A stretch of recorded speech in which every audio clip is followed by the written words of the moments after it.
अब तक हमने जो प्रोजेक्टाइल मोशन को डिस्कस किया है उसमें हमने फ्रिक्शनल फोर्सेस को इग्नोर किया था, जिनको आप ड्रैग फोर्सेस भी कह सकते हैं। और आज से इस लेक्चर के बाद आगे आने वाले 3-4 लेक्चर्स में हम प्रोजेक्टाइल्स की मोशन को डिस्कस करेंगे, लेकिन उसमें ड्रैग फोर्सेस को भी इंक्लूड करेंगे। आपको ड्रैग फोर्सेस की मोटिवेशन देने के लिए कि ये हमारी लाइफ में कैसे मौजूद हैं, हमें कैसे पता चलता है कि ये मौजूद हैं, हम इनको एक्सपीरियंस भी कर सकते हैं। लेकिन उससे पहले मैं आपके सामने एक रियल मॉडल रखना चाहता हूं, जिसको मैंने मॉडल फॉर रेन ड्रॉप कहा है, कि हम बारिश जो होती है उससे कैसे अंदाज़ा लगा सकते हैं कि जो ड्रैग फोर्सेस हैं वो एग्जिस्ट करती हैं, और उनको हमें जब हम रेन ड्रॉप के लिए उसकी कोई प्रॉपर्टी कैलकुलेट करते हैं, मतलब जब बारिश होती है तो पानी के कतरे जब ज़मीन पे गिरते हैं तो हमसे टकराते हैं, तो हम महसूस कर सकते हैं कि वो किस स्पीड से हमसे टकरा रहे हैं।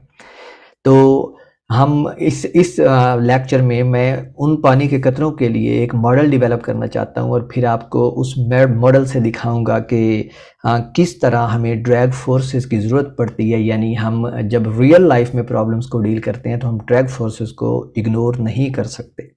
यानी प्रोजेक्टाइल्स को, जो प्रोजेक्टाइल की मोशन को हम पढ़ रहे थे अब तक, जिसमें हमने कहा था कि हम ड्रैग फोर्सेस को या फ्रिक्शनल फोर्सेस को इग्नोर करेंगे, वो आइडियल केस था। आइडियल केस इसलिए था कि हम सिर्फ समझना चाहते थे कि प्रोजेक्टाइल मोशन क्या होती है, किस तरह की होती है।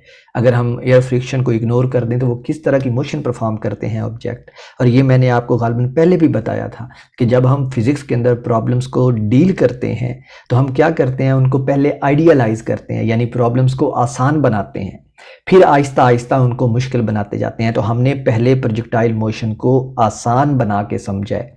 यानी हमने ये इग्नोर कर दिया था कि प्रोजेक्टाइल मोशन, जब कोई प्रोजेक्टाइल मूव करता है तो उसके ऊपर उसके ऊपर ड्रैग फोर्सेस भी एक्ट करती हैं, जैसे एयर की फ्रिक्शन है।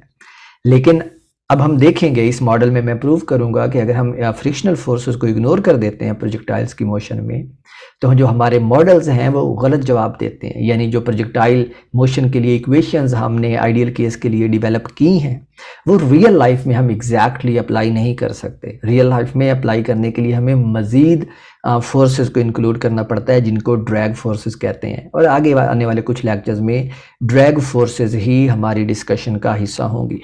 तो इस लेक्चर को हम स्टार्ट करते हैं। और मॉडल जो मैं देना चाह रहा हूँ वो ये है कि जब बारिश होती है तो बारिश के कतरे अमूमी तौर पे बादलों में 2 से 3 किलोमीटर की बुलंदी पर बनते हैं।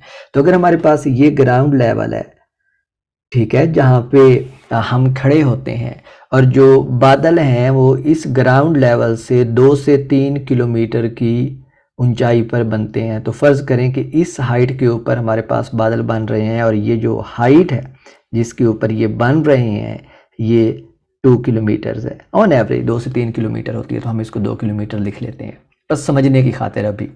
और जब इससे बारिश के कतरे गिरते हैं तो हम उनकी स्पीड कैलकुलेट कर सकते हैं। अगर हम सिर्फ न्यूटन की इक्वेशंस ऑफ मोशन यूज़ करें तो हम इनकी स्पीड कैलकुलेट कर सकते हैं कि जब कोई बारिश का कतरा 2 किलोमीटर की बुलंदी से गिरेगा तो वो ज़मीन पर जब पहुंचेगा तो उसकी स्पीड क्या होगी।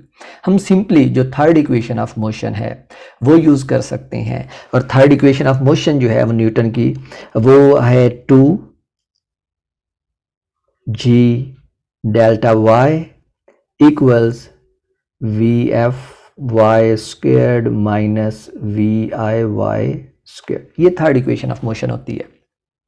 और अगर इस डायग्राम में जो राइट पे मैंने बनाई है, मैं कोऑर्डिनेट सिस्टम को इस तरह डिफाइन करूं, let me actually pull it little down. अगर मैं कोऑर्डिनेट सिस्टम को इस तरह डिफाइन करूं कि जो पॉजिटिव y एक्सिस है वो डाउनवर्ड डायरेक्शन में हो, तो फिर हमारे पास ये इक्वेशन इस फॉर्म में बनेगी जिसमें मैंने लिखा हुआ है।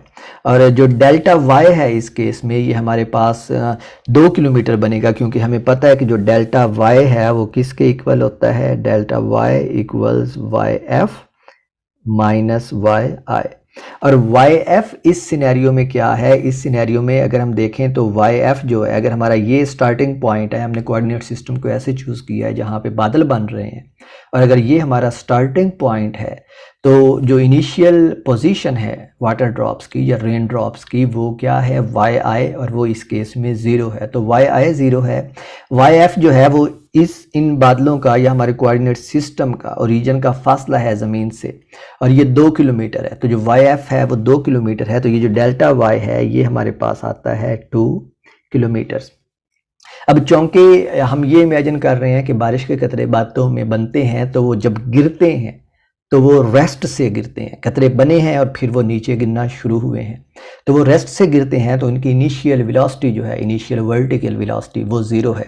तो ये इक्वेशन हमारे पास बन जाती है इस सिनेरियो में 2 टाइम्स जी की वैल्यू 9.8 मीटर्स पर सेकंड स्क्वायर होती है। तो 2g, और डेल्टा वाई हमने देखा है ये 2 किलोमीटर है, जिसको अगर आप मीटर में लिखें तो ये 2000 मीटर बन जाएगा, और ये इक्वल आएगा VFY स्क्वायर। ये VFY वो स्पीड है जिस स्पीड से ये रेन ड्रॉप्स जो हैं ये ग्राउंड के ऊपर आएंगे।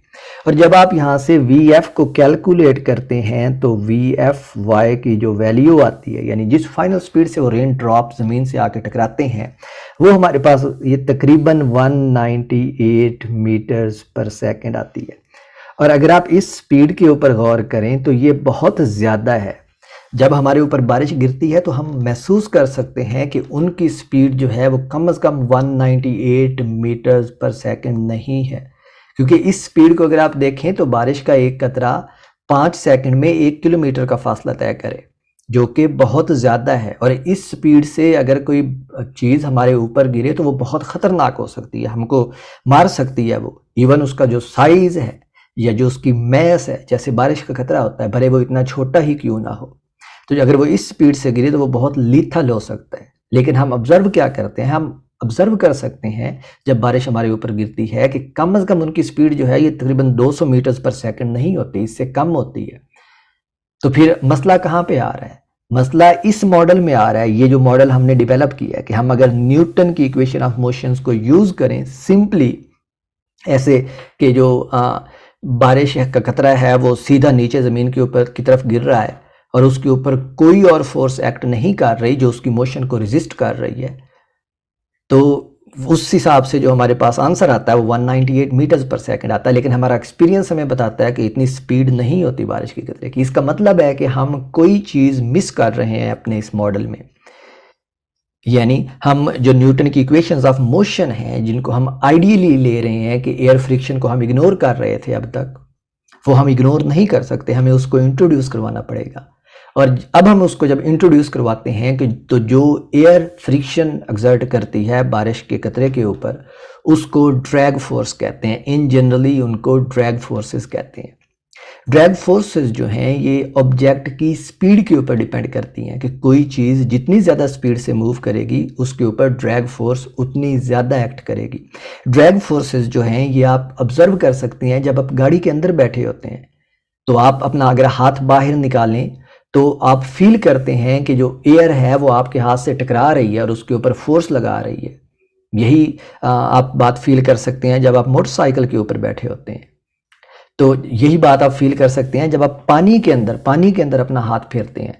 ठीक है, तो जो ड्रैग फोर्सेस हैं ये रेजिस्टिव फोर्सेस हैं जो ऑब्जेक्ट की मोशन को अपोज करती हैं। ऑब्जेक्ट जो है ये जिस डायरेक्शन में भी मूव कर रहा होगा, ड्रैग फोर्स उसकी अपोजिट डायरेक्शन में एक्ट करेगी। और इसकी डेफिनेशन ये है कि drag forces are forces which objects feel when they move through fluids.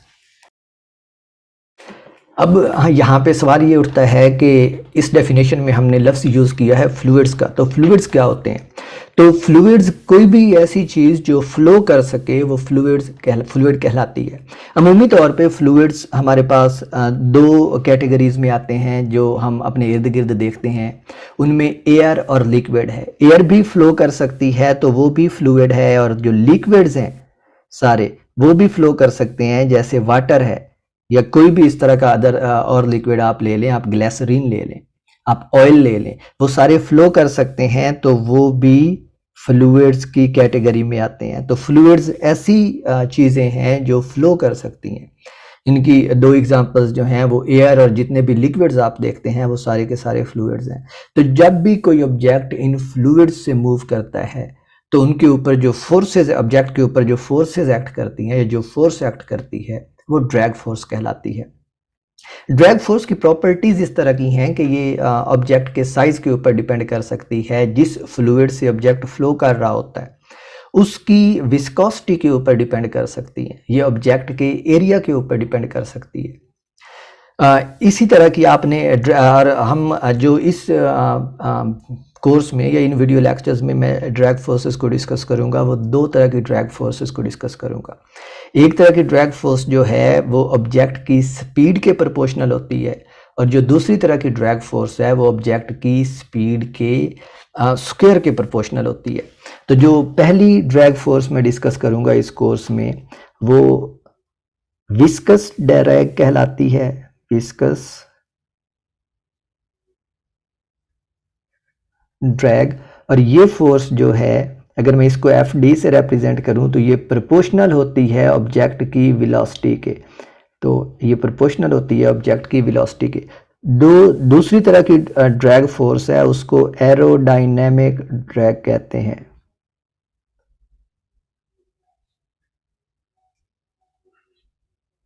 और ये ड्रैग फोर्स ऑब्जेक्ट की स्पीड के स्क्वायर के प्रोपोर्शनल होती है। अगर मैं प्रोपोर्शनैलिटी साइन ख़त्म करूं तो मैं इसको लिख सकता हूं F D equals B V, जो कि बी जो है ये ड्रैग कांस्टेंट कहलाता है। और सिमिलरली नीचे वाले को मैं लिख सकता हूं F D equals capital B V square, जो एरोडायनेमिक ड्रैग है। तो ये दो केसेस मैं इन वीडियो लेक्चर्स में स्टडी करूंगा। और अगर ये आप पहले वाले केस के ऊपर, ये वाला जो केस है जिसको मैंने विस्कस ड्रैग का नाम दिया है, इसके ऊपर अगर आप गौर तक करें तो ये आप पहले देख चुके हैं। जो फर्स्ट ईयर की फिजिक्स है आपके कॉलेज में, उसमें आपको अगर याद हो तो आपने गालबन छठे चैप्टर में पढ़ा था स्टोक्स लॉ, जिसमें आपको ये बताया गया था कि जब आप किसी ऑब्जेक्ट को लिक्विड के अंदर गिराते हैं तो उसके ऊपर कुछ रेजिस्टिव फोर्स एक्ट करती है और उस फोर्स को आप ड्रैग फोर्स कहते हैं। मिसाल के तौर पे आप कोई छोटा सा बॉल बेयरिंग लेते हैं और उसको ग्लिसरीन में गिराते हैं, बल्कि ये एक्सपेरिमेंट भी था, आपने ज़रूर परफॉर्म किया होगा कि आप बॉल बेयरिंग को अगर ग्लिसरीन के सिलेंडर के अंदर गिराते हैं तो आप उसकी टर्मिनल स्पीड कैलकुलेट कर सकते हैं कि वो सिलेंडर की टॉप से बॉटम तक जाने में कितना टाइम लेता है, और सिलेंडर की हाइट आपके पास होती है तो आप उसकी स्पीड कैलकुलेट कर सकते हैं। और आपने इसका गालबन इस फॉर्म में फार्मूला नहीं देखा होगा, जो फार्मूला आपने देखा होगा वो इस तरह का होगा, F D equals 6 pi eta R V. यहाँ पे ईटा जो है ये उस लिक्विड की विस्कोसिटी होती है, विस्कोसिटी, और ये जो आर है ये रेडियस है उस ऑब्जेक्ट का। ठीक है, तो ये चीज़ आप पहले देख चुके हैं। जो दूसरी फोर्स है वो एरोडायनेमिक ड्रैग है। तो इन दोनों फोर्सेस का फ़र्क ये है कि जो विस्कस ड्रैग है ये बहुत छोटे ऑब्जेक्ट्स के ऊपर एक्ट करती है, जैसे कोई डस्ट पार्टिकल होता है, जैसे कोई बैक्टीरिया होता है, या जैसे मैंने आपको ये बॉल बेयरिंग की मिसाल दी, ठीक है, जिसका साइज़ बहुत छोटा होता है। जो दूसरी एरोडायनेमिक ड्रैग है ये बड़े ऑब्जेक्ट्स के ऊपर एक्ट करती है, जैसे आपके क्रिकेट खेलते हैं तो क्रिकेट का जो टेनिस बॉल होता है उसके ऊपर जो ड्रैग फोर्स एक्ट करती है वो एरोडायनेमिक ड्रैग होती है। जो पैराशूटिस्ट होते हैं, जो एरोप्लेन से छलांग लगाते हैं, ठीक है, जो शख्स एरोप्लेन से छलांग लगाते हैं पैराशूट के साथ, उनके ऊपर जो ड्रैग फोर्स एक्ट करती है वो एरोडायनेमिक ड्रैग फोर्स एक्ट करती है। और हम उन ऑब्जेक्ट्स की, मिसाल के तौर पे कोई शख्स है जो एरोप्लेन से छलांग लगाता है तो वो कितनी टर्मिनल स्पीड अटेन करता है, टर्मिनल स्पीड को अभी मैं एक्सप्लेन करूंगा कि ये कौन सी स्पीड है, वो कितनी टर्मिनल स्पीड अटेन करता है, या उसकी जो हाइट है जब वो नीचे गिर रहा होता है तो वो किस हिसाब से चेंज हो रही होती है, ये सारी चीज़ें मैं इन वीडियो लेक्चर्स में कैलकुलेट करूंगा। तो ये फिर जो हम ये अब टॉपिक पढ़ने वाले हैं, ड्रैग फोर्स और प्रोजेक्टाइल्स की मोशन, ये हमें बिल्कुल रियल लाइफ प्रॉब्लम्स के ऊपर लेके जाता है। तो अभी मैं आज के वीडियो में विस्कस ड्रैग को डिस्कस करूंगा। तो हम विस्कस ड्रैग को स्टार्ट करते हैं। पहले विस्कस ड्रैग का फार्मूला मैंने ऊपर लिखा हुआ है और मैंने आपको बताया है कि जो विस्कस ड्रैग है वो बराबर होती है b times velocity of the object, और इसमें जो b है ये ड्रैग कोफिशिएंट है जिसको आप एक्सपेरिमेंटली कैलकुलेट करते हैं। तो अगर हम ये कंसीडर करें कि जो ऑब्जेक्ट है वो वर्टिकली डाउनवर्ड फॉल कर रहा है, यानी उसकी हम इस केस में सिर्फ एक डायमेंशन में मोशन को कंसीडर कर रहे हैं, दो डायमेंशन वाली जो मोशन है वो आगे आने वाली वीडियोस में मैं डिस्कस करूंगा। तो पहले हम ये सिंपल केस करते हैं कि जिसमें सिर्फ ऑब्जेक्ट जो है वो वर्टिकल डायरेक्शन में फॉल कर रहा है। तो इनिशियली अगर हम ये देखें कि ऑब्जेक्ट जो है वो रेस्ट के ऊपर है, फर्ज करें ये हमारा ऑब्जेक्ट है और ये रेस्ट के ऊपर है, तो इसके ऊपर जो फोर्स एक्ट करेगी वो एक ही फोर्स एक्ट करेगी और वो फोर्स जो है वो इस ऑब्जेक्ट का वेट होगी। ठीक है। अब जब ऑब्जेक्ट डाउनवर्ड डायरेक्शन में गिरना स्टार्ट करेगा तो मैंने आपको बताया है कि जैसे ही ऑब्जेक्ट गिरना स्टार्ट करता है उसके ऊपर ड्रैग फोर्स एक्ट करती है। मैंने ऊपर ये विस्कस ड्रैग का फार्मूला लिखा हुआ है, ये वाला। इस फार्मूला से हम देख सकते हैं कि ये ड्रैग फोर्स उसी वक्त एक्ट करती है जब ऑब्जेक्ट मूव करता है।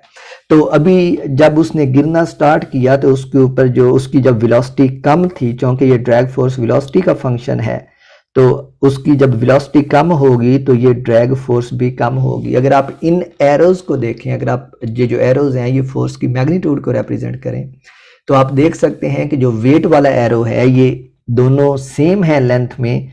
ये राइट वाला लेंथ में थोड़ा कम लग रहा है, लेकिन आप ये फर्ज करें कि ये एरोज लेंथ में बराबर हैं, क्योंकि ये वेट है और वेट ऑब्जेक्ट का जो है वो फिक्स होता है। तो जो ड्रैग फोर्स वाला एरो है जो अपवर्ड डायरेक्शन में है, यानी जो वेट की फोर्स है उसकी अपोजिट डायरेक्शन में है, वो उस एरो की लेंथ जो है वो कम है, जो ये बता रही है कि अभी ड्रैग फोर्स कम है, क्योंकि जैसे ही ऑब्जेक्ट ने गिरना स्टार्ट किया तो अभी उसकी स्पीड कम थी, तो ये ड्रैग फोर्स भी कम थी। और फिर जैसे जैसे उसकी स्पीड बढ़ती जाती है ये ड्रैग फोर्स भी बढ़ती जाती है। और अगर हम एक और डायग्राम ड्रॉ करें तो इस सिनेरियो में हमारे पास क्या होगा, वेट जो है वो तो ऑब्जेक्ट का उतना ही रहेगा mg, लेकिन जो ड्रैग फोर्स है अब वो क्या हो जाएगी, इंक्रीज हो जाएगी। तो हमारे पास जो F D equals B V वाला एरो है, अब आप देख सकते हैं कि वो लेंथ में बढ़ गया है। लेकिन अगर ये जो ड्रैग फोर्स है ये ऐसे ही बढ़ती रहती है स्पीड के साथ, तो क्या होगा, हमारे पास एक पॉइंट आएगा जिस पॉइंट पे पहुंच के जो ऑब्जेक्ट की ये जो ड्रैग फोर्स है वो इतनी ज़्यादा हो जाएगी कि ये ऑब्जेक्ट के वेट के बराबर हो जाएगी। तो अगर ये ऑब्जेक्ट के वेट के बराबर हो जाती है तो उस सिनेरियो में हमारे पास क्या होगा, दोनों फोर्सेस सिंपली बैलेंस आउट हो जाएंगी। और अगर दोनों फोर्सेस बैलेंस आउट हो जाती हैं तो न्यूटन्स सेकंड लॉ हमें बताता है कि उस वक्त जो नेट फोर्स है ऑब्जेक्ट के ऊपर वो ज़ीरो होगी। और अगर नेट फोर्स ज़ीरो होगी तो इसका मतलब है कि उस ऑब्जेक्ट के ऊपर नेट एक्सेलरेशन ज़ीरो होगा। और अगर नेट एक्सेलरेशन ज़ीरो है और जब ये सिचुएशन ऑब्जेक्ट ने अटेन की और वो उस वक्त मूव कर रहा था, तो इसका मतलब है जिस वक्त ये दोनों फोर्सेस बराबर हुई हैं उस वक्त ऑब्जेक्ट जिस स्पीड से मूव कर रहा था उसके बाद वो उसी स्पीड से मूव करता रहेगा, जो कि न्यूटन फर्स्ट लॉ है जो हमें बताता है, जिसको हम पढ़ चुके हैं। तो इसका मतलब है कि उसके बाद कुछ टाइम गुजरने के बाद जब ड्रैग फोर्स और ऑब्जेक्ट का वेट जो है ये दोनों बराबर हो जाएंगे तो उसके बाद ऑब्जेक्ट जो है वो कांस्टेंट स्पीड से नीचे गिरना शुरू कर देगा। ये कांस्टेंट स्पीड जो है ये टर्मिनल स्पीड कहलाती है ऑब्जेक्ट की। और जो बारिश के कतरे हैं जिसकी मैंने आपको मिसाल दी है पहले, ये जब ज़मीन तक पहुंचते हैं तो ये टर्मिनल स्पीड अटेन कर चुके होते हैं, यानी ये टर्मिनल स्पीड से ही पहुंचते हैं। तो यहाँ से हमारे पास टर्मिनल स्पीड की कंडीशन आ गई है कि टर्मिनल स्पीड कौन सी होती है। टर्मिनल स्पीड वो स्पीड होती है जब ये ऑब्जेक्ट के ऊपर लगने वाली वेट की फोर्सेस और ड्रैग फोर्सेस दोनों बराबर हो जाती हैं और नेट एक्सेलरेशन जो है वो ज़ीरो हो जाता है। तो अगर हम टर्मिनल स्पीड का फार्मूला देखना चाहें तो हम इस कंडीशन से टर्मिनल स्पीड का फार्मूला ड्राइव कर सकते हैं। अगर आप इस सिनेरियो के लिए, ये वाला सिनेरियो जो मैंने लिखा है, इसके लिए न्यूटन सेकंड लॉ अप्लाई करें तो न्यूटन सेकंड लॉ अप्लाई करने के लिए हमें सबसे पहले कोऑर्डिनेट सिस्टम को डिफाइन करना पड़ना है। और अगर हम कोऑर्डिनेट सिस्टम को इस तरह डिफाइन करें कि ये हमारा ओरिजिन है और ओरिजिन से जो डाउनवर्ड डायरेक्शन है वो हमारा पॉजिटिव वाई एक्सिस है और जो राइट डायरेक्शन है वो पॉजिटिव एक्स एक्सिस है, तो चूंकि अब ऑब्जेक्ट जो है वो प्योरली डाउनवर्ड डायरेक्शन में जा रहा है, यानी पॉजिटिव वाई एक्सिस की तरफ जा रहा है, तो इसका मतलब है कि जो फोर्स डाउनवर्ड डायरेक्शन में लग रही है वो पॉजिटिव होगी और उसके अपोजिट जो फोर्स लग रही है वो नेगेटिव होगी। तो अगर हम न्यूटन्स सेकंड लॉ अप्लाई करते हैं जो हमें ये कहता है कि समेशन एफ, इस केस में F Y equals M times A Y. Summation F Y इसलिए क्योंकि हमारे पास जो मोशन है वो प्योरली वाई एक्सिस के अलोंग है, हम कोई इस वक्त ऑब्जेक्ट की मोशन एक्स एक्सिस के अलोंग कंसीडर नहीं कर रहे। और मैंने ये कहा है कि ऑब्जेक्ट टर्मिनल स्पीड उस वक्त अटेन करता है जब उसके ऊपर नेट फोर्स जीरो हो जाती है। नेट फोर्स जीरो हो जाने का मतलब है कि उसके अंदर एक्सेलरेशन जीरो हो जाता है, तो ये राइट हैंड साइड जीरो हो गई। लेफ्ट हैंड साइड का क्या बनेगा? लेफ्ट हैंड साइड हमारे पास है sum of forces acting along Y axis. तो अगर हम देखें तो जो एम जी है वो पॉजिटिव वाई एक्सिस की तरफ है, तो एम जी माइनस जो ड्रैग फोर्स है वो नेगेटिव वाई एक्सिस की तरफ है और ये इक्वल किसके आएंगी? जीरो के। अगर हम ड्रैग फोर्स की यहाँ पे वैल्यू सब्स्टिट्यूट कर दें जो इक्वल है बी टाइम्स वी के, तो M G minus B V equals zero. और मैंने ये बताया है कि जब ये हमारे पास सिचुएशन आती है, यानी जब ऑब्जेक्ट के ऊपर लगने वाली नेट फोर्स जो है वो जीरो हो जाती है, तो उस वक्त जो ऑब्जेक्ट की स्पीड होती है उसको हम टर्मिनल स्पीड कहते हैं। तो इसका मतलब है कि इस v की जगह पे अब हम v और इसके सबस्क्रिप्ट में t लिख सकते हैं, जो ये बताएगा कि ये टर्मिनल स्पीड है ऑब्जेक्ट की, वो स्पीड जो ऑब्जेक्ट अटेन करता है जब ड्रैग फोर्स और उसका जो वेट है ऑब्जेक्ट का वो बराबर हो जाते हैं। तो यहाँ से हमारे पास टर्मिनल स्पीड का फार्मूला आ जाता है V T equals M G divide by B.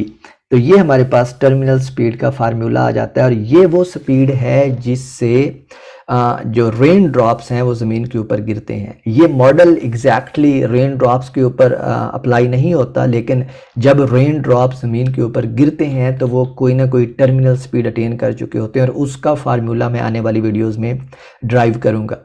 तो ये टर्मिनल स्पीड का फार्मूला आ गया। लेकिन हम ये देखना चाहते हैं कि जब ऑब्जेक्ट गिरता है तो उसकी वेलोसिटी टाइम के साथ कैसे चेंज होती है। हम वेलोसिटी को as a function of time calculate करना चाहते हैं।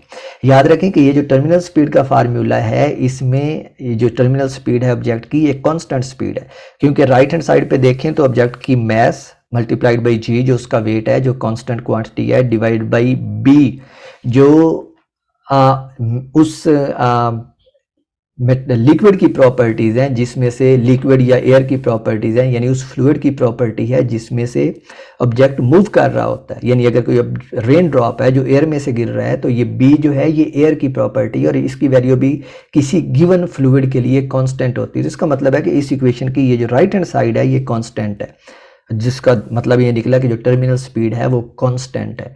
हम ये देखना चाहते हैं कि जब कोई ऑब्जेक्ट गिरता है जैसे रेन ड्रॉप है, तो उसकी जो स्पीड है वो टाइम के साथ कैसे चेंज होती है। तो हम स्पीड को कैलकुलेट करना चाहते हैं as a function of time. तो उसको हम as a function of time calculate कर सकते हैं इस फर्स्ट इक्वेशन से, ये वाली इक्वेशन जो है, और इससे हम इसको टाइम के फंक्शन के तौर पे कैलकुलेट करेंगे। और अगर हमने टाइम के फंक्शन के तौर पे कैलकुलेट करना है तो ऑफ कोर्स हम अब ये अज्यूम नहीं करेंगे कि जो एक्सेलरेशन है वो ज़ीरो है, क्योंकि उसकी स्पीड जब चेंज हो रही है तो उसका मतलब है कि उसके अंदर एक्सेलरेशन मौजूद है। तो इस सिनेरियो में हमारे पास ये जो इक्वेशन है ये बन जाएगी M G minus B V equals M A Y. और जो एक्सेलरेशन है उसकी डेफिनेशन आपको पता है वो क्या होता है? Time rate of change of velocity होता है, D V divide by D T. और ये जो v है ये ऑब्जेक्ट की वर्टिकल स्पीड है। मैं इधर राइट साइड पे लिख देता हूँ कि जो v है ये क्या है? ऑब्जेक्ट की वर्टिकल स्पीड है, क्योंकि ऑब्जेक्ट जो है वो वर्टिकली फॉल कर रहा है। तो हमने इस इक्वेशन को सॉल्व करना है v के लिए, और अगर हम इस इक्वेशन को v के लिए सॉल्व करना चाहेंगे तो इसका मतलब है कि हमें v को एक साइड पे लेके जाना पड़ेगा, बाकी सारी टर्म्स को दूसरी साइड पे लेके जाना पड़ेगा, और फाइनली हम क्या करेंगे? इंटीग्रेट करेंगे इस इक्वेशन को। तो अब हमारे पास सिर्फ मैथमेटिक्स है, तो इसको सॉल्व करते हैं। और अगर मैं इसको सॉल्व करता हूं तो सबसे पहले मैं लेफ्ट हैंड साइड में से लेफ्ट हैंड साइड को b पे डिवाइड कर देता हूं। अगर मैं लेफ्ट हैंड साइड को b पे डिवाइड करता हूं तो ये बन जाएगा M G divide by B minus V equal, और अगर लेफ्ट हैंड साइड को b पे डिवाइड किया है तो राइट हैंड साइड को भी b पे डिवाइड करना पड़ेगा, और राइट हैंड साइड हमारे पास ये वाली टर्म है तो ये बन जाएगी m divide by b into D V divide by D T. और अब मैं इस इक्वेशन को सिंप्लीफाई कर सकता हूं इस तरह के D V divided by M ji by B minus V equal आएगा डी टी, और इसके साथ मल्टीप्लाई होगा b बाई एम, तो ये बन जाएगा b by M D T. तो हमारे पास ये इक्वेशन बन जाती है। इस इक्वेशन को हमने वेलोसिटी के लिए सॉल्व करना है, और सॉल्व करने का तरीका ये है कि हम दोनों साइड्स का इंटीग्रल ले लेते हैं, लेफ्ट साइड का भी इंटीग्रल ले लेंगे और राइट साइड का भी इंटीग्रल ले लेंगे। इंटीग्रल जब लेंगे तो अब हमें इंटीग्रेशन लिमिट्स को भी डिफाइन करना है, और इंटीग्रेशन लिमिट्स को हम यूँ डिफाइन करते हैं कि जब टाइम 0 था, जब t इक्वल 0 था तो ऑब्जेक्ट ने रेस्ट से गिरना स्टार्ट किया था, तो उसकी जो वेलोसिटी है वो बराबर थी 0 के। और जब कुछ टाइम गुजर गया, कुछ नॉन जीरो टाइम गुजर गया, हम टाइम की उस नॉन जीरो वैल्यू को क्या लेते हैं, t इक्वल्स टी प्राइम, तो उस वक्त ऑब्जेक्ट की जो वेलोसिटी थी वो वी वाई को पहुंच गई। तो अब हमारे पास इंटीग्रेशन की लिमिट्स आ गई हैं कि टाइम t इक्वल 0 के ऊपर ऑब्जेक्ट की स्पीड 0 थी, और कुछ नॉन जीरो टाइम गुजरने के बाद जिस टाइम को मैंने t प्राइम कहा है, ऑब्जेक्ट की जो स्पीड है वो वी वाई हो गई है, बल्कि इसको मैं वी बाई प्राइम कह लेता हूं ताकि कंफ्यूजन कम रहे। तो अब हम इस इक्वेशन को इंटीग्रेट कर सकते हैं। इंटीग्रेशन में अगर आप गौर करें, लेफ्ट हैंड साइड पे हमारे पास ये जो डिनोमिनेटर है, इसमें ये फर्स्ट टर्म जो है ये कांस्टेंट है, जो सेकंड टर्म है वो फंक्शन है जिसको हम इंटीग्रेट कर रहे हैं, और यानी नीचे हमारे पास फंक्शन है डिनोमिनेटर में और न्यूमरेटर में उसका डेरिवेटिव है, सिर्फ एक माइनस साइन का फर्क है। तो हम इस इक्वेशन की दोनों साइड्स को माइनस से मल्टीप्लाई कर सकते हैं, यानी मैं ये लेफ्ट साइड को भी माइनस से मल्टीप्लाई कर देता हूं और राइट साइड को भी माइनस से मल्टीप्लाई कर देता हूं, तो राइट साइड मेरे पास बन जाएगी equals minus B by M times D T. तो अब इस इक्वेशन को मैं इंटीग्रेट कर सकता हूं, और ये इंटीग्रेशन अगर आपको याद है तो लेफ्ट साइड जो है नीचे फंक्शन है, ऊपर उसका डेरिवेटिव है, तो ये सिंपली हमारे पास जो इंटीग्रल है वो नेचुरल लॉग आता है, नेचुरल लॉग ऑफ फंक्शन। यहाँ पे मैं यूज करने लगा हूँ integral D x divide by x, ये इक्वल होता है नेचुरल लॉग ऑफ एक्स, और इसके ऊपर हम लिमिट्स अप्लाई कर लेंगे। तो जो लेफ्ट हैंड साइड है वो हमारे पास बन जाएगी नेचुरल लॉग ऑफ फंक्शन जो है वो है M ji divide by B minus V, और इसकी लिमिट्स जो हैं वो हैं 0 up to V Y prime, और राइट हैंड साइड पे हमारे पास जो माइनस बी बाई एम है वो कांस्टेंट है, तो वो इंटीग्रल के बाहर आ जाएगा, तो ये बनेगा माइनस बी बाई एम, और डी टी का इंटीग्रल आप लेंगे तो वो सिंपली टी आएगा, टी की जो लिमिट्स हैं वो 0 अप टू टी प्राइम है। और अब हम लिमिट्स को पुट कर सकते हैं इस इक्वेशन में, तो जो लेफ्ट हैंड साइड बनेगी, पहले अपर लिमिट पुट करेंगे तो वो बनेगा natural log of M ji divide by B minus V Y prime minus natural log of M ji divide by B minus V की लोअर लिमिट जो है वो 0 है, तो ये बन जाएगा 0, और राइट हैंड साइड पे हमारे पास रह जाएगा माइनस बी बाई एम, और टी की अपर लिमिट पुट करेंगे तो टी प्राइम आएगा, और माइनस के बाद लोअर लिमिट पुट करेंगे तो वो सारी टर्म 0 हो जाएगी क्योंकि लोअर लिमिट 0 है। अब ये जो लेफ्ट हैंड साइड पे हमारे पास नेचुरल लॉग का डिफरेंस आया है, यहाँ पे अगेन हम नेचुरल लॉग का एक फार्मूला यूज कर सकते हैं जो उसकी प्रॉपर्टी है, अगर हमारे पास natural log of A minus natural log of B हो तो इसको हम लिख सकते हैं natural log of A divide by B, ठीक है। तो यही फार्मूला अगर हम ये लेफ्ट हैंड साइड पे अप्लाई करें तो ये बन जाएगा हमारे पास natural log of M G minus M G by B minus V Y prime whole divide by M ji by B. तो ये हमारे पास लेफ्ट साइड बन गई है, और जो राइट साइड है वो है minus B by M T. अब याद करें कि हमें इस इंटीग्रल को सॉल्व करना था वेलोसिटी के लिए, वी वाई के लिए, जिसको वी वाई प्राइम हमने कहा हुआ है, और वो वेलोसिटी इस लेफ्ट हैंड साइड पे नेचुरल लॉग के अंदर आ रही है। तो इसका मतलब है हमने इसको सेपरेट करना है नेचुरल लॉग से। तो हम क्या करेंगे, दोनों साइड्स का एक्सपोनेंशियल ले लेंगे, और अगर मैं दोनों साइड्स का एक्सपोनेंशियल लेता हूं तो ये हमारे पास आएगा natural log E power natural log of M ji divide by B minus V Y prime whole divided by M ji by B. ये लेफ्ट हैंड साइड है, और राइट हैंड साइड हमारे पास बनेगी E power minus B T prime divide by M. और ये जो left hand side है ये हमें पता है कि ये बराबर होती है M ji divide by B minus V Y prime whole divide by M ji by B. यानी अगर आप नेचुरल लॉग का एक्सपोनेंशियल लें तो नेचुरल लॉग और एक्सपोनेंशियल जो है वो एक दूसरे के इन्वर्स होते हैं, यानी ये 1 के इक्वल होता है। तो हमारे पास सिर्फ जो नेचुरल लॉग का आर्ग्यूमेंट हो जाता है वो रह जाता है, और यही काम हमने यहाँ किया है कि ये वाली जो टर्म थी ये हमारे पास यहाँ पे रह गई है, और ये इक्वल आ जाएगा E power minus B T divide by M. और अब मैं ये जो लेफ्ट साइड है, डिनोमिनेटर है लेफ्ट साइड का, ये वाली जो टर्म है एम जी बाई बी, इसको दोनों साइड से मल्टीप्लाई कर सकता हूँ। तो ये हमारे पास बन जाएगी M ji by B minus V Y prime equals M G by B E power minus B T by M. और अब मैं इस इक्वेशन को सॉल्व कर सकता हूँ वी वाई के लिए। अगर मैं वी वाई को राइट साइड पे ले जाऊँ और जो टर्म मेरे पास राइट साइड पे है उसको लेफ्ट पे ले आऊँ, तो ये बन जाएगा M G divide by B minus M G divide by B E power minus B T by m equals v Y prime. और अब लेफ्ट हैंड साइड से हम m ji divide by b को कॉमन ले सकते हैं, तो ये हमारे पास सिंप्लीफाई हो के अब रह जाएगा v Y prime equals M G divide by b into 1 minus E power minus B T divide by m. तो ये हमारे पास फार्मूला आ गया है उस वेलोसिटी का as a function of time, कि जब ऑब्जेक्ट गिरता है थ्रू ड्रैग फोर्स तो उसकी जो वेलोसिटी है वो टाइम के साथ कैसे वेरी करती है। ये मत बोलिएगा कि ये जो वी वाई है ये फंक्शन है टाइम का। और ये हम देख भी सकते हैं, ये जो राइट हैंड साइड है इसमें अगर आप देखें तो एम जी बाई बी जो है ये ऑब्जेक्ट की टर्मिनल स्पीड है जो कांस्टेंट होती है, बी जो है ये ड्रैग कोफिशिएंट है जो कांस्टेंट है, एम जो है ये ऑब्जेक्ट की मास है जो कांस्टेंट है। तो only T is the function which is changing.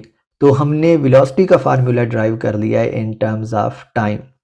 और अब हम इस फार्मूला को चेक भी कर सकते हैं लिमिटिंग केसेस के लिए।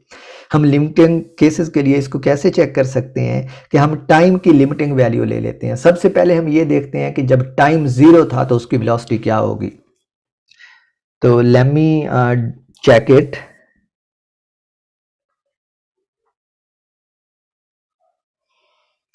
जो पहला केस है वो है फॉर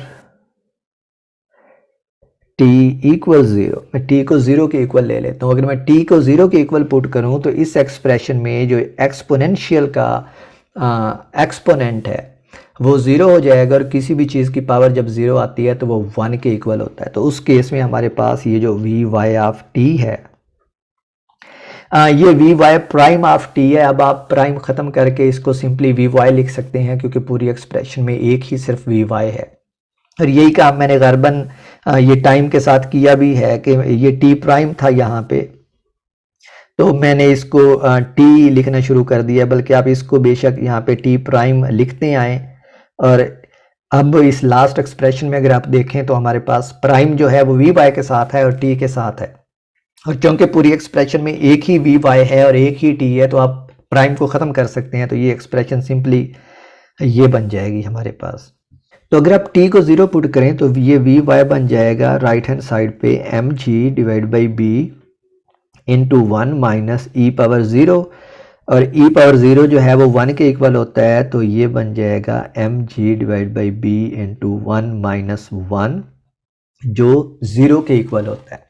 ये हमें ये बता रहा है कि जब टाइम अभी ज़ीरो है, यानी ऑब्जेक्ट ने गिरना स्टार्ट नहीं किया, तो उसकी जो वेलोसिटी है वो ज़ीरो है, यानी ऑब्जेक्ट रेस्ट के ऊपर है। और बिल्कुल यही वो कंडीशन है जहां से हमने अपने प्रॉब्लम को स्टार्ट किया था कि ऑब्जेक्ट रेस्ट से गिरता है।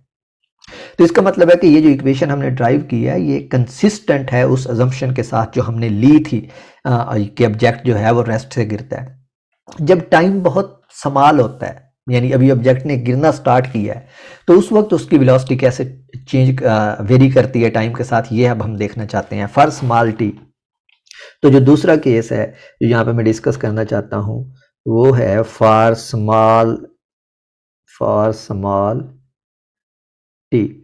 तो जब t बहुत स्मॉल होता है तो उस केस में ये जो एक्सपोनेंशियल फंक्शन है ये वाला, इसको हम एक्सपेंड कर सकते हैं। तो इस केस में जो e power minus B T divide by m है ये इक्वल आएगा 1 minus B T divide by m, plus higher terms आएंगी जो टाइम के स्क्वायर में होंगी, और अगर टाइम स्मॉल है तो उसका स्क्वायर और स्मॉल हो जाएगा, तो उन टर्म्स को हम इग्नोर कर सकते हैं। तो अगर मैं एक्सपोनेंशियल की जगह पे ये वाली एक्सपेंशन इस ऊपर वाली एक्सप्रेशन में सब्सटीट्यूट करूं, तो जो वी वाई ऑफ टी है वो इक्वल आएगा m ji divide by b into 1 minus B T divide by m, plus higher terms जिनको हमने इग्नोर कर दिया। और अब अगर हम इस एक्सप्रेशन में देखें तो ये 1 जो है ये कैंसल आउट हो जाएगा, तो ये हमारे पास बन जाएगा M G by b into b T divide by M. और यहाँ से अगर हम जो टर्म्स कैंसिल हो रही हैं, जैसे कि मैस कैंसिल हो रही है, बी कैंसिल हो रही है, और अगर हम देखें तो जो बाकी हमारे पास चीज़ रह जाती है जी टी, तो हमारे पास जो वेलोसिटी आई है वो वी टी इक्वल है जी टी के। इस एक्सप्रेशन को देख के आपको कोई पुरानी चीज़ याद नहीं आती, क्योंकि ये एक बहुत ही खूबसूरत रिजल्ट है। और यहाँ पे मैं हिंट देता हूँ कि जो पुरानी चीज़ जिससे मैं रेफर कर रहा हूँ यहाँ पे वो है न्यूटन की फर्स्ट इक्वेशन ऑफ मोशन, जो क्या होती है V F Y equals V आई वाई माइनस जी टी। ठीक है, अगर ऑब्जेक्ट रेस्ट से गिरना स्टार्ट करता है तो ये सिंपली क्या बन जाएगा v F Y equals minus जी टी, क्योंकि वी आई वाई जो है वो जीरो है। और अगर आप इस एक्सप्रेशन को देखें जो न्यूटन की फर्स्ट इक्वेशन है उस केस के लिए जब ऑब्जेक्ट रेस्ट से गिरना स्टार्ट करता है, और इस एक्सप्रेशन को देखें जो हमने इस प्रोजेक्टाइल की मोशन के लिए ड्राइव की है, तो ये बिल्कुल उसी के बराबर नहीं आई V Y of T equals G T. और इस एक्सप्रेशन में और इस वाली एक्सप्रेशन में सिर्फ एक माइनस साइन का फर्क है, और इस माइनस साइन के फर्क को भी आप जस्टिफाई कर सकते हैं। थोड़ा सा ऊपर जाएं तो हमने जब इस एक्सप्रेशन को ड्राइव करना स्टार्ट किया था तो ये वाला कोऑर्डिनेट सिस्टम हमने डिफाइन किया था, जिसमें हमने वर्टिकल वाई एक्सिस को डाउनवर्ड डायरेक्शन में पॉजिटिव लिया हुआ है। लेकिन आपको याद होगा कि जब हमने न्यूटन की इक्वेशंस ऑफ मोशन लिखी तो उन केस में हमने वर्टिकल वाई एक्सिस को पॉजिटिव अपवर्ड डायरेक्शन में लिया था, और अपवर्ड डायरेक्शन में पॉजिटिव वाई एक्सिस को लेने की वजह से हमारे पास जो वर्टिकल एक्सेलरेशन था जो g के इक्वल होता है वो किसके बराबर था माइनस जी के इक्वल था। तो इसलिए इस इक्वेशन में हमारे पास ये माइनस जी टी है, जबकि ये वाली एक्सप्रेशन जो है ये प्लस जी टी के बराबर है। तो इसका मतलब है ये सेम इक्वेशन है। मैं ये कह रहा हूं कि ये वाली एक्सप्रेशन जो है ये दरअसल न्यूटन की फर्स्ट इक्वेशन ऑफ मोशन है फॉर स्मॉल टाइम। हमने इसको जस्टिफाई करना है कि क्या ये सेंस बनाता है कि हमारे पास जो न्यूटन की इक्वेशन ऑफ मोशन है वो आ जाए। Let's go back to the problem, जहां से हमने प्रॉब्लम को स्टार्ट किया था, उन असम्पशन के ऊपर गौर करते हैं। हमने ये कहा था कि ऑब्जेक्ट जो है वो रेस्ट से गिरता है, और जो ड्रैग फोर्स है वो उस ऑब्जेक्ट की स्पीड का फंक्शन है, यानी जैसे जैसे स्पीड इंक्रीज होगी ऑब्जेक्ट की वैसे वैसे ड्रैग फोर्स भी इंक्रीज होगी। और ये एक्सप्रेशन हमने ड्राइव की है स्मॉल टाइम के लिए, यानी जब टाइम बहुत स्मॉल है, यानी ऑब्जेक्ट ने अभी गिरना स्टार्ट किया है। अगर ऑब्जेक्ट ने अभी गिरना स्टार्ट किया तो उसकी लाजमी तौर पे जो वेलोसिटी है वो बहुत कम है अभी, और अगर उसकी वेलोसिटी बहुत कम है तो हमने लिखा है कि जो ड्रैग फोर्स है एफ डी वो किसके इक्वल होती है बी वी के। और अगर v बहुत कम है तो इसका मतलब है ड्रैग फोर्स उसके ऊपर बहुत कम लग रही है। और अगर ड्रैग फोर्स बहुत ज़्यादा कम लग रही है तो इसको हम इग्नोर कर सकते हैं और ऑब्जेक्ट जो है वो बिल्कुल ऐसी मोशन में होगा जैसे वो फ्री फॉल मोशन में होता है। और ये एक्सप्रेशन फ्री फॉल मोशन के लिए ही तो है जो न्यूटन की इक्वेशंस ऑफ मोशन है। ये जो न्यूटन की फर्स्ट इक्वेशन ऑफ मोशन है फॉर वर्टिकली फॉलिंग ऑब्जेक्ट, ये हमने फ्रिक्शन को इग्नोर करके लिखी थी। तो इसका मतलब है कि इस केस में भी जब टाइम थोड़ा है तो अभी ड्रैग फोर्स इतनी एक्ट करना ही नहीं शुरू हुई कि ऑब्जेक्ट के ऊपर उसके असरात नजर आ सके और ऑब्जेक्ट जो है वो यूं महसूस करेगा जैसे वो फ्री फॉल मोशन में है। तो जब कुछ ज़्यादा टाइम गुजर जाएगा, उसकी स्पीड इंक्रीज हो जाएगी, तो फिर वो ड्रैग फोर्स को फील करना शुरू करेगा। तो ये हमें तीसरे पॉइंट की तरफ लेके जाता है कि अगर टाइम बहुत ज़्यादा हो जाए तो फिर क्या होगा। तो लेट्स से कि टाइम जो है वो बहुत ज़्यादा हो गया, इन्फिनिटी को अप्रोच कर गया। टाइम वैसे इन्फिनिटी को अप्रोच नहीं करता, जब मैथमेटिकली हम ये लिमिट लेते हैं तो उसका मतलब है कि लेट्स से 2 मिनट गुजर गए हैं या 4 मिनट गुजर गए हैं, तो इतना टाइम गुजरने के बाद क्या होगा।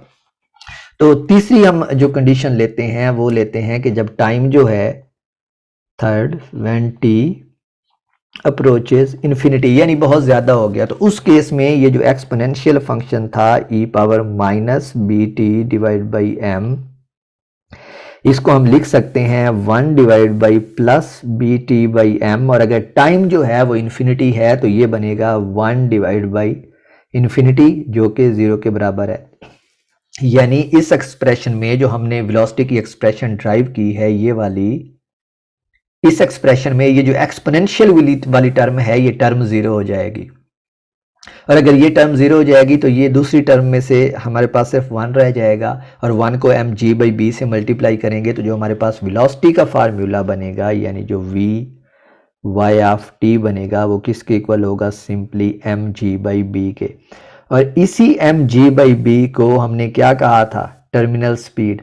और टर्मिनल स्पीड को हमने डिफाइन कैसे किया था कि ये वो स्पीड है जब ऑब्जेक्ट के ऊपर लगने वाली फोर्सेस का सम 0 हो जाता है। ऑब्जेक्ट के ऊपर 2 फोर्सेस लग रही हैं, एक उसका वेट और दूसरी उसकी वेट की अपोजिट डायरेक्शन में ड्रैग फोर्स। जब टाइम बहुत ज्यादा हो जाएगा, 2-4 मिनट ऑब्जेक्ट को गिरते हुए गुजर जाएंगे तो उसकी स्पीड इंक्रीज होना शुरू हो जाएगी और एक पॉइंट आएगा जब स्पीड इतनी इंक्रीज हो जाएगी कि उसका वेट जो है वो ड्रैग फोर्स के बराबर हो जाएगा। और जब ऐसा होगा तो उसके ऊपर जो नेट फोर्स है वो 0 हो जाएगी। और जो नेट फोर्स 0 होती है तो फिर ऑब्जेक्ट उसी स्पीड से मूव करता रहेगा जिस स्पीड पे फोर्सेस बराबर हुई थी उस पॉइंट पे।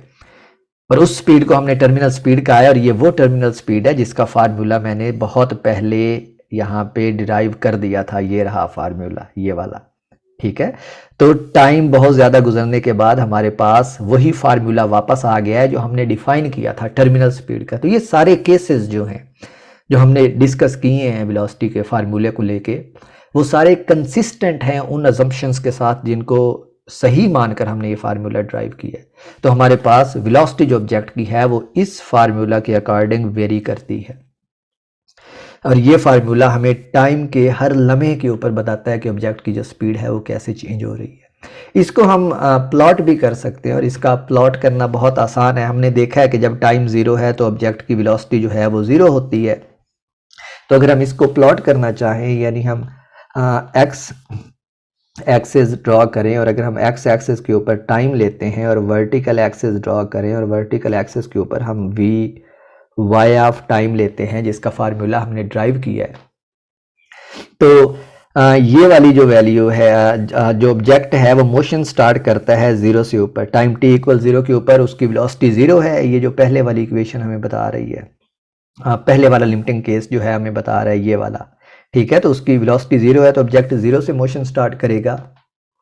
और उसके बाद अगर आप इस इक्वेशन के ऊपर गौर करें तो ये इक्वेशन आ रही है 1 माइनस एक्सपोनेंशियल पावर माइनस। इसका मतलब है कि जब टाइम इंक्रीज करेगा तो ये वाली जो टर्म है ये बढ़ना शुरू हो जाएगी। इस एक्सप्रेशन को आप यूं भी लिख सकते हैं m ji by b, m g को अंदर मल्टीप्लाई कर दें, m ji by B minus M G by b times 1 नहीं आएगा, m ji by t times e power minus B T divide by m. तो इस एक्सप्रेशन के ऊपर अगर आप गौर करें तो ये हमें बता रही है कि चूंकि वेलोसिटी जो है वो पॉजिटिव है तो तो ये वाली जो फर्स्ट टर्म है ये mg/b जो है, जो टर्मिनल स्पीड है, जो मैक्सिमम स्पीड है जो ऑब्जेक्ट अटेन करता है, ये पॉजिटिव है। अगर इस पूरी टर्म को पॉजिटिव होना है तो ये दूसरी टर्म जो है ये कभी भी mg/t के बराबर नहीं हो जाएगी। बराबर होगी जब हमारे पास टाइम जो है वो बहुत ज़्यादा हो जाएगा। तो इसका मतलब है कि जो मैक्सिमम स्पीड है वो टर्मिनल स्पीड के बराबर है जो mg/b है, और ऑब्जेक्ट इस टर्मिनल स्पीड को एक्सपोनेंशियली अप्रोच करेगा। इसका अगर हम ग्राफ प्लॉट करें तो हम यहाँ पे एक लाइन लगा सकते हैं कि ये वो स्पीड है जो टर्मिनल स्पीड के बराबर है। ये वाला जो पॉइंट है ये कॉरस्पॉन्ड करता है vt को, और इसके बाद जो ग्राफ बनेगा वो ऑब्जेक्ट हम अपनी स्पीड को गेन करना स्टार्ट करेगा और फिर वो इस टर्मिनल स्पीड वाली लाइन के करीब करीब होता जाएगा और इसको कभी भी टच नहीं कर पाएगा। हम इसको कहते हैं कि ये एसिम्प्टोटिक बिहेवियर शो करता है, और ये किसी भी एक्सपोनेंशियल फंक्शन का कर्व है कि वो जीरो से स्टार्ट होता है और किसी मैक्सिमम वैल्यू को अप्रोच करता है। ये जो टर्मिनल स्पीड है ये बराबर है mg/b के। और आप यहाँ पे देख सकते हैं कि जैसे जैसे टाइम बढ़ता जाता है ऑब्जेक्ट की स्पीड भी बढ़ती जा रही है, लेकिन फिर ये जो मैक्सिमम स्पीड है उसके करीब तर होती जा रही है, लेकिन टाइम बढ़ता जा रहा है। टाइम को इन्फिनिट होना पड़ेगा। अमूमी तौर पे ऐसा होता है कि टाइम ऑफ कोर्स हम इन्फिनिट टाइम नहीं ले सकते, तो हम टाइम को कुछ डिफाइन करते हैं कि कितने टाइम के बाद जो है ऑब्जेक्ट वो मैक्सिमम स्पीड गेन कर लेगा जितनी उसने करनी होती है। तो उस टाइम को जनरली क्रिटिकल टाइम कहते हैं, और वो टाइम हम इस इक्वेशन से डिफाइन कर सकते हैं। ये वाली जो इक्वेशन है vy की, अगर मैं इस इक्वेशन को दोबारा से लिखूं तो ये बनती है, ये इक्वेशन थी vy of t equals mg/b जो कि टर्मिनल स्पीड है into 1 minus bt divide by m, 1 minus e power minus bt divide by m। यहाँ पे अगर आप b/m को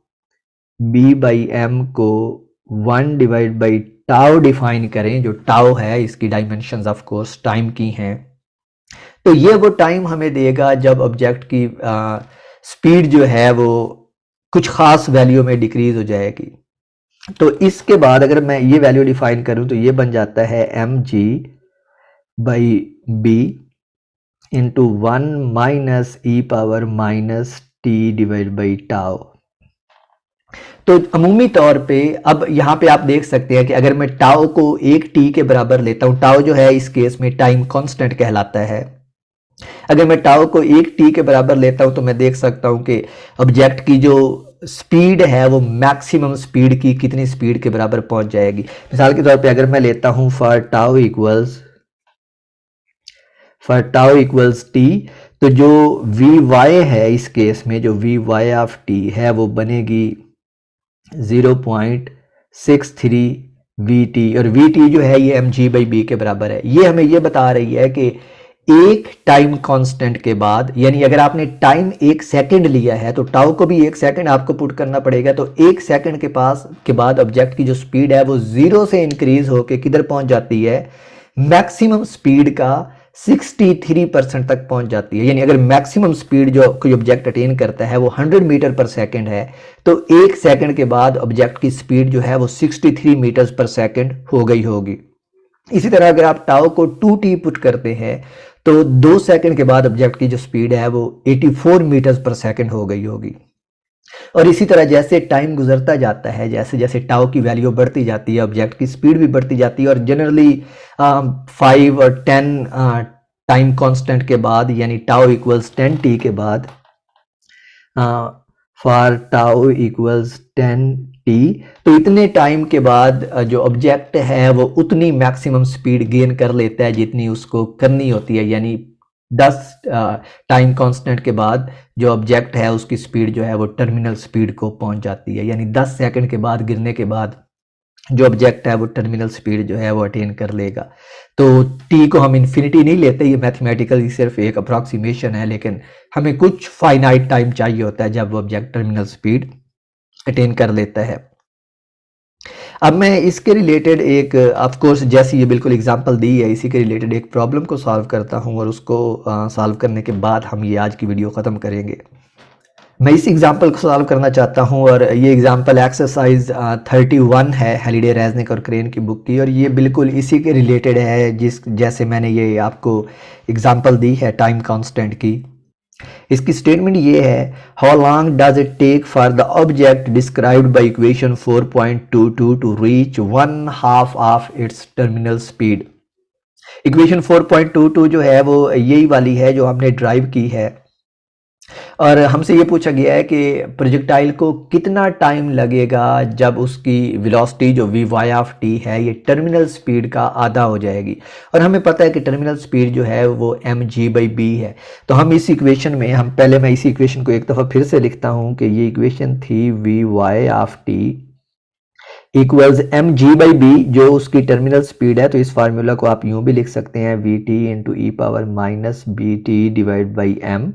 और हमसे क्वेश्चन में पूछा गया है कि आप वो टाइम कैलकुलेट करें जब ऑब्जेक्ट की वेलोसिटी, ये वाली वेलोसिटी, इस टर्मिनल स्पीड का आधा हो जाती है। तो हमने सिंपली ये करना है कि ये vt को 1/2 इस वी वाई ऑफ टी को 1/2 vt पुट करना है, यानी ये लेफ्ट साइड बन जाएगी vt divide by 2 equals vt into 1 minus E power minus bt divide by m। तो यहाँ से दोनों तरफ से ये vt जो है ये कैंसिल हो जाएंगे, तो ये रह जाएगा 1/2 equals 1 minus E power minus bt divide by m। और अगर मैं bt डिवाइड बाई ये E power minus bt divide by m को लेफ्ट साइड पे ले आऊं तो ये प्लस हो जाएगा और राइट साइड पे रह जाएगा 1 माइनस 1/2 जो 1/2 के इक्वल होता है। अब चूंकि मुझे टाइम चाहिए तो मैं मेरे पास टाइम जो है वो एक्सपोनेंशियल में है, तो इसको ख़त्म करने के लिए मैं नेचुरल लॉग ले सकता हूँ। तो अगर मैं दोनों साइड्स का नेचुरल लॉग लेता हूँ तो लेफ्ट साइड बनेगी ln of minus bt divide by m, और राइट हैंड साइड बनेगी natural log of 1 divide by 2, और ये जो राइट हैंड साइड है ये इक्वल होता है natural log of 1 minus natural log of 2। और ये बिल्कुल वही फार्मूला है जो ऊपर मैंने जब इक्वेशन को ड्राइव कर रहा था तो लिखा था। कहाँ पे लिखा था, लेट मी शो यू, ये लिखा था इधर यहाँ पे। ये बिल्कुल यही वाला फार्मूला है जो मैंने यहाँ पे फिर से यूज़ किया है। जो लेफ्ट हैंड साइड है वो सिंपली बन जाएगी minus bt divide by m, और राइट हैंड साइड पे जो नेचुरल लॉग ऑफ 1 है वो 0 के बराबर होता है, तो राइट हैंड साइड पे रह जाएगा माइनस नेचुरल लॉग ऑफ 2। तो ये बन जाएगा माइनस, अगर आप कैंसिल करते हैं तो bt by m equals natural log of 2, और यहाँ से टाइम की वैल्यू इक्वल आ जाएगी m divided by b into natural log of 2। तो इतने टाइम के बाद उस ऑब्जेक्ट की जो टर्मिनल स्पीड है, उस ऑब्जेक्ट की जो स्पीड है वो टर्मिनल स्पीड की आधी वैल्यू को पहुंच जाएगी। नेचुरल लॉग ऑफ 2 जो है वो 0.693 के बराबर होता है। m उस ऑब्जेक्ट की मैस है जिस ऑब्जेक्ट की भी बात कर रहे हैं, तो ये भी हमें मालूम है। b जो है वो ड्रैग कांस्टेंट है उस फ्लूइड का जिसमें से ऑब्जेक्ट जो है वो फॉल कर रहा है। तो ये सारी चीज़ें हमें मालूम है, तो इसका मतलब है कि हम टाइम को कैलकुलेट कर सकते हैं। तो ये जनरल फार्मूला आता है हमारे पास उस टाइम का जब उसकी स्पीड जो है वो 0 से इंक्रीज होके टर्मिनल स्पीड की आधी वैल्यू को पहुंच जाती है।